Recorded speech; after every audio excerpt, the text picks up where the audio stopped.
Ester capítulo 9. A vitória dos judeus. No 13º dia do 12º mês, o mês de Adar, entraria em vigor o decreto do rei. Naquele dia, os inimigos dos judeus esperavam vencê-los, mas aconteceu o contrário. Os judeus dominaram aqueles que os odiavam. Reunindo-se em suas cidades, em todas as províncias do rei Xerxes, para atacar os que buscavam a sua destruição. Ninguém conseguia resistir-lhes, porquanto todos os povos estavam com medo deles. E todos os nobres das províncias, os sátrapas, os governantes e os administradores do rei apoiaram os judeus, porque o medo que tinham de Mardoqueu havia se apoderado deles. Mardoqueu era influente no palácio, sua fama espalhou-se pelas províncias e ele se tornava cada vez mais poderoso.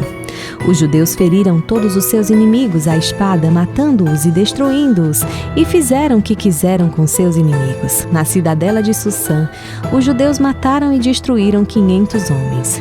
Também mataram Parsandata, Dalfon, Aspata, Porata, Adália, Aridata, Farmasta, Arizai, Aridai e Vaizata, os 10 filhos de Ramã, filho de Hamedata, o inimigo dos judeus, mas não se apossaram dos seus bens. Naquele mesmo dia, o total de mortos na cidadela de Sussã foi relatado ao rei, que disse à rainha Ester: os judeus mataram e destruíram 500 homens e os 10 filhos de Ramã na cidade de Sussã. Que terão feito nas outras províncias do império? Agora diga qual é o seu pedido e você será atendida. Tem ainda algum desejo?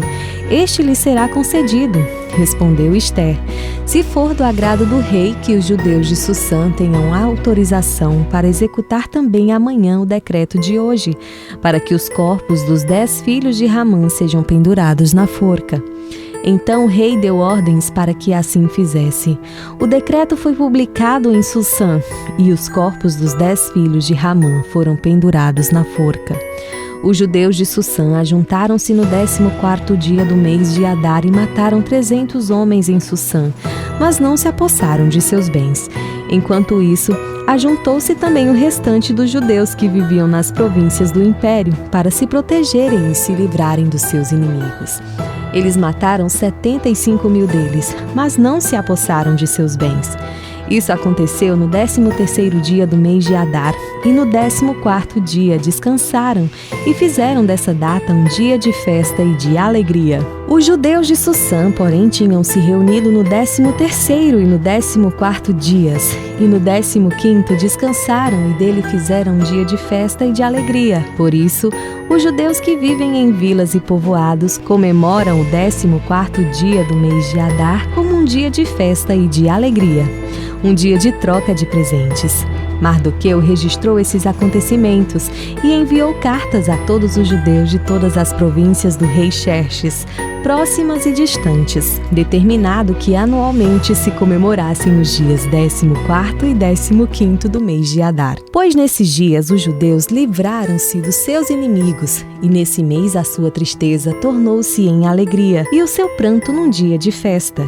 Escreveu-lhes dizendo que comemorassem aquelas datas como dias de festa e de alegria, de troca de presentes e de ofertas aos pobres. E assim, os judeus adotaram como costume aquela comemoração, conforme o que Mardoqueu lhes tinha ordenado por escrito.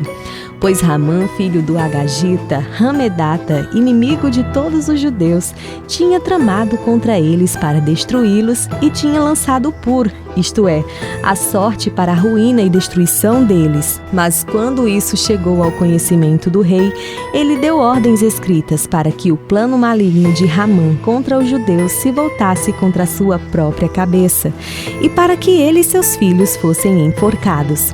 Por isso, aqueles dias foram chamados Purim, da palavra pur, considerando tudo o que estava escrito nessa carta, o que tinham visto e o que tinha acontecido. Os judeus decidiram estabelecer o costume de que eles e os seus descendentes e todos os que se tornassem judeus não deixariam de comemorar anualmente esses 2 dias, na forma prescrita e na data certa. Esses dias seriam lembrados e comemorados em cada família de cada geração, em cada província e em cada cada cidade e jamais deveriam deixar de ser comemorados pelos judeus, e os seus descendentes jamais deveriam esquecer-se de tais dias. Então a rainha Esté, filha de Abiail, e o judeu Mardoqueu escreveram com toda a autoridade uma segunda carta para confirmar a primeira carta acerca do Purim. Mardoqueu enviou cartas a todos os judeus das 127 províncias do Império de Xerxes, desejando-lhes paz e segurança e confirmando que os dias de Purim deveriam ser comemorados nas datas determinadas conforme o judeu Mardoqueu e a rainha Ester tinham decretado e estabelecido para si mesmos, para todos os judeus e para os seus descendentes, e acrescentou observações sobre tempos de jejum e de lamentação.